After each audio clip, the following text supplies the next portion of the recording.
歡迎翻嚟獨裁，令你有錢嘅地方。今日想同你傾下，到底你應該點樣應對波動，又或者話點解你其實完全唔需要擔心任何嘅市場波動。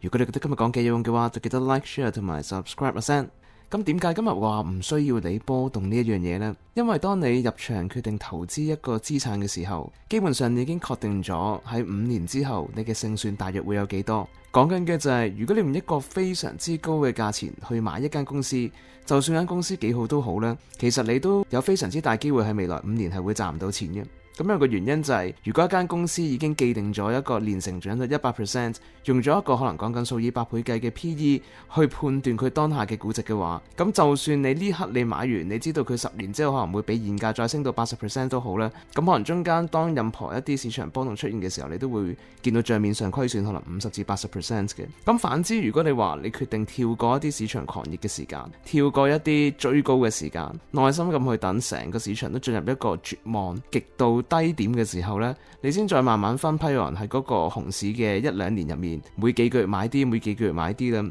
咁就算去到最後，佢唔係話短時間俾到一個大回報你都好啦，你都係有非常之大嘅確率會知道自己5年之後呢，會因為嗰啲好公司回歸翻去合理嘅估值，而獲得一個呢數以倍計嘅利潤。咁所以呢一個就係點解呢？你係唔需要理波動，因為個原因就係，與其去諗波動，倒不如去諗下到底你買嗰間公司係咪一間好公司？係咪未來10年唔會執嘅公司？係咪未來10年會成長嘅公司？同時咧都要思考就係，到底而家俾緊呢個價錢呢，係已經反映咗好耐之後嘅佢嘅營收啊，好耐之後嘅佢嘅價值啊，抑或係用緊一個咧遠遠低過你可以睇到佢未來20年生產到嘅價值總和嘅一個價錢去買。咁呢一個先係你真正需要去思考嘅問題，就係其實你只需要諗到底你買嘅資產係咪足夠好，買嘅價錢係咪足夠低，佢係咪有一個足夠大嘅安全邊際，令到佢10年之內唔會被毀滅。如果3樣嘢都係嘅話，咁基本上其實你就唔需要理波動，你只需要咧等待一個好嘅資產出現一個好嘅價錢嘅時候，放膽去買，分3-4批去買。有錢嘅話，如果跌好多又再買多啲，咁你就可以確保到自己喺買完之後耐心等待5年後得到一個非常之可觀嘅回報。咁呢亦都係大部分嘅新人呢，或者話對市場唔熟悉嘅投資者最容易賺到錢嘅方法。你唔需要話每年都操作，每日都操作，望住啲波動喺度交易。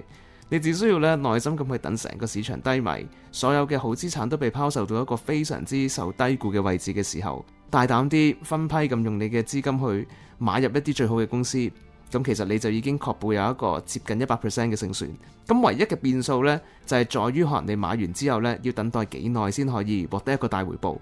咁如果你話以當時幾年前中概股嘅例子嚟講呢，有機會可能你由低股開始買，你都要買持續2-3年呢，先會開始見到曙光，然之後可能隔咗4年呢，你先會得到一個1倍以上嘅回報。咁有時候係會發生呢啲情況嘅。咁但係無論如何都好，就算呢啲情況發生都好，佢嗰個結果都一定遠遠好過你直接用一個非常之高嘅日價去買嗰間公司，然之後係佢跌咗80%之後，再等5-6年呢，先翻去你買入個價錢。咁其實你嗰5年就會完全浪費晒你個資金嘅時間成本，你亦都會浪費咗呢喺一個相對低嘅成本度買入呢間公司，然之後賺到幾倍以上嘅機會。所以呢個就係點解你唔需要在意波動，只需要在意資產係咪足夠好同埋足夠平嘅原因啦。咁如果你話你自己唔識得判斷價值，你想做好長線投資嘅話，你都要加入8%嘅 Patreon 長線投資俱樂部。咁我每個星期日都會分享自己嘅市場觀點，分析受低估嘅機會，我認為都可以令到你嘅投資績效變得更加好嘅。咁希望今日講嘅可以幫到你穩定你嘅信心，令到你可以正確咁去思考資產嘅價值，思考投資嘅價值，從而咧係長線得到一個更加好嘅回報。最後記住，少操作，少焦慮，唔好睇咁多盤，唔好做咁多交易。重點就係咧喺一個好嘅價錢度買一啲好嘅資產，然之後持有幾年以上。咁最後就用埋巴菲特一句名言嚟做總結，就係如果你唔願意持有一間公司10年以上嘅話呢，咁其實你連10分鐘都唔應該持有，你係唔應該買嗰間公司嘅。咁我哋下次再獨裁同你講下錢嘅問題。拜拜。